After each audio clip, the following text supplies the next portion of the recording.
Welcome back. You guys have a good time? Sort of? Anybody go surfing? Nobody went surfing? Spring break? That's what you do during spring break. You guys studied. Nice. All right. IS 106 Intermediate Microeconomic Theory. This is your destination check. We are going to start letting markets fail today. A couple of announcements. One, to your great disappointment, I know you're already crying. I've got to end class a little bit early today. Oh, Max, what am I going to do with 25 minutes of extra time in my life? I know. You'll miss me. So we'll end at about noon 03. But I will fill that void left behind by my absence with your midterm. So you'll get it back today. Isn't that nice? So what you get to do is you get to take it and you get to go run around outside the Free Speech Cafe and scream, yay, I did better than on midterm 1. About half of you. The other half should start studying for the final exam with the extra 20 minutes. Overall, I think you did pretty well. Listen carefully. The one great disappointment in my life right now is if I tell you what the market price is and the firms are competitive, so if market price is $5, what's the firm's marginal cost? Like more than half of you didn't get that. That was a freebie. That was like, I could as well have written the answer on there. So I was a little bit disappointed on that one. On the other ones, I was quite happy with what you did on the exam. Announcement number 2, pay attention. If you did not take the midterm, I got some really outstanding new excuses this time around. I'm sure all of them are true. If you missed the second midterm and you need to make up the second midterm, it will likely be moved until a week from today, okay? So midterm 2 will be a week from today because of 2 people who are out of the country for family emergencies, and I don't want to write 3 midterms, okay? So you will get an email from me by the end of today with a choice of 2 times that you will then respond to me, and we will agree on a time to take the makeup midterm. If you're a DSP person that missed the midterm, respond to the same email, and then I will work with DSP in order to make sure you get the accommodations you're entitled to. Questions? Any? None? Man, that door is annoying. All right. So where are we in this class? We are getting to the exciting part, but I would love it if you guys would stop talking. That would really be greatly appreciated. That part where you're moving your mouth and your voice is coming out, that's got to stop. Thank you. All right. So where we were is we've really hit the ground running, and we've looked at welfare analysis. Welfare, of course, is the sum of consumer and producer surplus and government revenue if government's collecting some revenue. So we've looked at price floors, a price ceiling. We've limited the number of firms. We've banned imports, and we've put a tariff on imports. But basically, what we always said is the underlying market is perfectly competitive, and we start interfering with the market. What happens to welfare? So for all of these scenarios here, society was worse off, right? We could show that. The import tariff right here gave some deadweight loss that was really cool. It was split into 2 little triangles. The ban on imports gave us a huge amount of consumer surplus loss. Limited number of firms is the taxi cab example. Price ceiling is rent control, and price floor is the textbooks example. So we worked through all of these and showed if the underlying market is perfectly competitive, intervening or interfering with the market leads to an outcome that gets society less welfare overall. And we can actually say things about whether consumers do better or worse, or producers do better or worse, and who's got incentives to lobby for certain types of policies. All right? I thought that was pretty neat.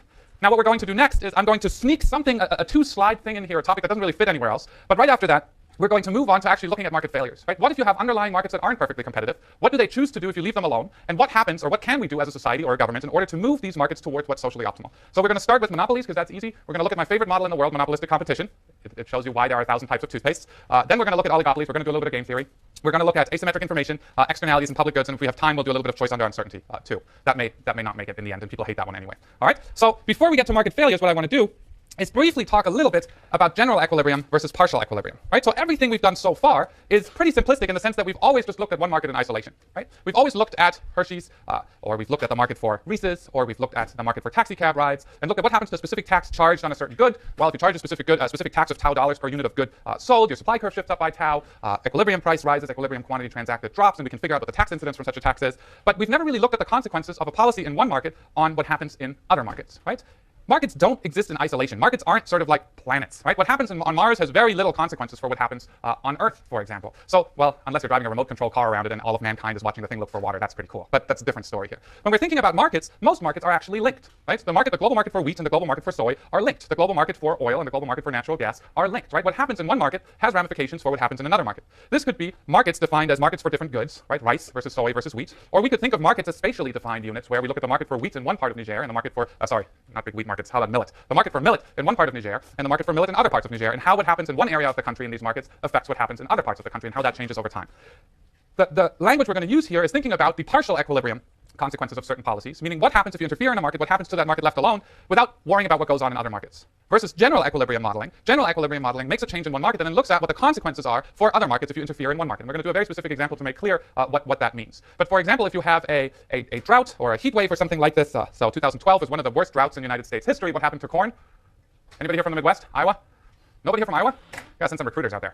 Ames, great place. So I don't know if you've ever been to the Midwest. In 2012, if you went out there and visited a cornfield, corn looked pretty crappy. It didn't do well. It didn't like the heat. It shriveled up. Yields really went down. So what do you think happened to corn prices? They went up, right? Corn prices went up pretty significantly. If corn prices went up, what do you think happened to quantity demanded for corn? Well, it went down a little bit, right? Because what did people do if corn's more expensive? They substituted towards other sources of calories, right? Rice, soy, wheat, whatever it is. So the point here is if you just looked at the consequences of the drought, for example, on the market for corn, you're going to miss most of the welfare consequences of the drought because you've got to look at all markets jointly and how they're linked and how consumers substitute between these different commodities. So what I want to do is a quick example here. In graduate school, Walter and Fiona and Dan can tell stories about that. What's the single most painful class as an economics graduate student? Except for mine. Macro? Okay, let's put that one aside because they still got to take that. Don't scare them off yet. It's got to be general equilibrium. At least for me, general equilibrium was the single most painful class, even though it was taught well by some of the world's greatest general equilibrium modelers. It's really, really difficult for the simple reason that instead of keeping track of one price and one quantity and a bunch of things, you've got to keep track of a huge number of prices, huge number of quantities, and how these markets are linked. It's really, really complicated, and the models get really big very quickly. So while this is only a 2-slide consideration here, I don't want you walking out here thinking, oh, general equilibrium really doesn't matter. When we're thinking about, telling policymakers what the consequences of certain events or policies are, we have to think about what the general equilibrium consequences are. Meaning, what does it mean if we all of a sudden charge a tax in a certain market? What does this mean for other markets, right? This is this notion of intended and unintended consequences. Intervening in one market, you may have anticipated a consequence in markets B and C and D, but you may have missed the general equilibrium consequences for markets that you just didn't consider, right? So this general equilibrium notion is really important in real life and really hard to do. So I don't want to undersell this. Okay, so when we're thinking about general equilibrium consequences, what we're ultimately thinking about are spillovers. Spillovers is a really hot word in economics. What are you working on? Spillovers. Everybody's going to go, whoa, spillovers. You must be real smart. Or fearless, or not smart at all, because it's really hard. So the point here is these spillovers from one market to another can happen through supply, or they can happen through demand, right? So an interaction in one market can affect another market through the supply side or through the demand side, right? So for example, if you have a drought, yields go down in the market for corn, probably what happens is there'll be a supply shift in the market for sugary beverages because all the sugar in sugary beverages now comes from corn, at least in the U.S. Do not get me started on sugar policy in the U.S. I will talk to the end of the semester, but that's a different story, right? But you can see that there's a spillover effect from a drought in the market for corn. Corn prices rise, the prices for corn-based sugar rises, and that affects the supply, the marginal cost in the market for sugary beverages. What I'm going to show you is two markets that are not linked through supply, but they're linked through the demand side. So the point here is this is really general, and these spillover effects can happen through the supply, to the cost side, or through the demand, the utility choice in a world of scarcity side here. So when you do this in practice, you never study all markets at once, right? You sort of pick out the most relevant markets that you think are going to be affected by a policy, and you leave out the other one. So the market for gummy bears in most GE studies is always left out because nobody really cares about gummy bears except for the owners of Haribo. Okay? So the point here is you limit your universe to a set of markets which you think are linked based on empirical evidence or economic theory, and the markets I think that are linked are markets for two things. You don't know one of them anymore because you were born in the, I don't even want to think about it, you were probably born in the 90s. I was old in the 90s already. But the point here is movie tickets, you still go to the movies. I assume you don't get tickets anymore. You probably use an app. And then there were these stores. You would like drive your car to a store. You would walk in, and there were walls and walls of boxes. They had tapes inside, and you would pick out the new release of the week. You would go to a counter. They would look up your account, and there were late fees from the last rental. You would rent the thing. You would watch it, forget about it, and then return it and pay more late fees. There's a company called Blockbuster that was the main pusher of these video rentals. Right today, it's called iTunes or Netflix or Amazon or wherever you watch your movies. But the point here is, if you want to watch a film on a Friday night, actually, movies. With exploding things. So if you want to watch a movie on a Friday night, you have essentially two choices. You can rent one at home, watch it on your huge TV or tiny iPad, or you can go to a movie theater and watch one there. The two aren't perfect substitutes, right? There's something, to me, very magical about going to the movies. I sleep better at the movie theater than I do sleep anywhere else. It's warm, the seats are comfortable, and nobody's talking. It's fantastic. So, but they're not perfect substitutes, but to a certain degree, you contemplate it, right? Am I going to go out? Am I going to go to the movies, or am I just going to sit at home, make some popcorn, and watch the movie? So for consumers, these two things are substitutes, not perfect, but substitutes, and you could think about a regulator who wants to put a $1 specific tax on movie tickets, right? $1 tax on movie tickets would, of course, raise the supply curve for movie tickets, do something to the equilibrium price for movie tickets. It would shift it up, would shift in the quantity demanded for movie tickets, and that's where, for now, we would finish this whole analysis, partial equilibrium. But what I want to do in a picture next is look at how that spills over into the market for video rentals, right? If movies all of a sudden become more expensive, are you more or less likely to rent a video? More likely, right? If one good becomes more expensive, and if there are substitutes, you're more likely to shift into the other market. So we're going to see what that does to the predictions from our model for the impact of a specific tax on a good. Here it goes. By the way, I have all these faculty members running up to me saying that I heard you figured out the digital drawing on an electronic device. I don't know who's spreading these lies. I haven't figured out anything. Come on, ruler. How you guys doing? Oh, here we go. Okay. Movie tickets, price and quantity. Video rentals, price and quantity. So we've got two markets. The left panel here is movie tickets. The right panel is the market for video rentals. I'm going to argue that both have an upward sloping supply curve, downward sloping demand curve, and they're both perfectly competitive markets. So not true in real life, right? Movie theaters do not operate in a perfectly competitive market. They're definitely local, almost monopolies in most settings, but we'll talk about that later. But for now, let's live in that beautiful fantasy world where movie tickets are sold in a perfectly competitive market, downward sloping demand curve, upward sloping supply curve. Our equilibrium quantity would be this. Write these letters little, because we're going to write a lot of them. Equilibrium price would be this. Okay? At the same point in time, the video rental industry is enjoying its downward sloping demand curve, its upward sloping supply curve, and they are having an equilibrium quantity Q and an equilibrium price P star. I'm going to take the star off here because I need the room. Let's just call this P. Okay.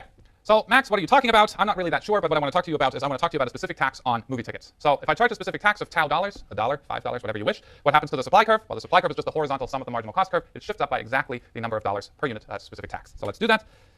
Supply curve shifts up, S plus tau. So, the difference between these two here is exactly tau. The predicted equilibrium price that consumers face now is P prime. Equilibrium quantity is Q prime. Bless you. This is the exact same picture I drew before, right? We charge a specific tax, equilibrium price that consumers face go up, quantity goes down. That's where it ended in partial equilibrium. Now, let's use that fancy intuition that we just yelled back at Max when he asked one of his annoying questions. If the price of movie tickets goes up to consumers, what happens to the demand for video rentals? Shift out, right, or up? That's a big shift. Let me make that a little bit smaller. I don't want you to walk away with that. That's equivalent. So let's do that a little bit smaller. D prime. Okay, so the first thing that happens is supply shifts up because of the specific tax. Price for movie tickets goes from P star to P prime. In response to this higher price, what happens is consumers say, whoa, movie tickets went from $9 to $10. Not everybody's going to sacrifice the movies, but the ones that were sort of at the margin saying $9 is the absolute max I'm willing to pay for movie tickets, some people are going to leave the market for movie tickets and they're just going to watch the video rental. So this doesn't say everybody's going to stop going to the movies, but the people who are exactly at the margin there, they're going to switch towards video rentals. So this switches out the demand for video rentals. Of course, this does something pretty neat in the market for video rentals. It makes the quantity of videos rented bigger, and it makes the price of videos go up. Now the price of videos has gone up. What's going to happen to the demand for movie tickets? It's going to go up. Isn't that fun?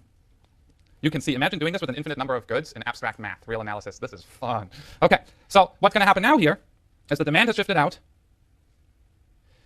Quantity goes to Q double prime, and price goes to P double prime. Okay? Now, the price for movie tickets has increased again. What's going to happen to the demand for video rentals? It's going to shift out again. Not quite as much, right? But it's going to shift out a little bit. D double prime. So here now we've got Q double prime, P double prime. And then, of course, the price for video rentals has increased again, which will shift out my demand for movie tickets a little bit again, maybe a little bit less than before, but again, and the price goes up again. P triple prime, Q triple prime.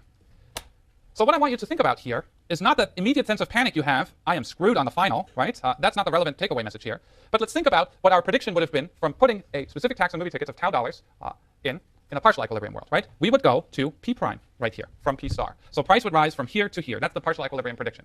Quantity would go from Q to Q prime right here. That's the partial equilibrium prediction. The general equilibrium prediction in this particular example here, general equilibrium, let's make it green because green is nice. Is price higher if I take the general equilibrium effect into account or lower than in the partial equilibrium world? It's higher, right? So the general equilibrium prediction price is this P triple prime right up here, which is higher than P prime. The quantity prediction is one where we consume a little bit to the right of what the partial equilibrium prediction would have said. So the takeaway message here, the general takeaway message here, if you're looking at just partial equilibrium analysis of this stuff, if you're really interested in trying to figure out what the sort of longer run real-world predictions are in a specific market, you have to worry about how big general equilibrium effects really are. So here, one second, for the specific tax, what you've got is price would rise more than the partial equilibrium analysis would have predicted, and quantity falls by less than the partial equilibrium analysis would have predicted, right? So this is, I think, just a notion that you should take away when you are, asked to analyze policy in your first job. You should at least think about general equilibrium effects in the back of your mind and how important they would be in your particular setting, and maybe picking the 1, 2, 3 most important markets that are linked to the good you're studying, and what this would do for your prediction of a specific tax on the particular model. If you're stuck in a staffer's position, no, if you have the privilege of serving as a staffer in the Senate or the House or in Sacramento, and you're unsure and your career's on the line, give me a call, all right? I'll give you 20 minutes of free consulting. I owe you that. You had a question. So say that, this one? Sorry, somebody coughed right when you said that. So we're going from P to P prime, is that what you're saying?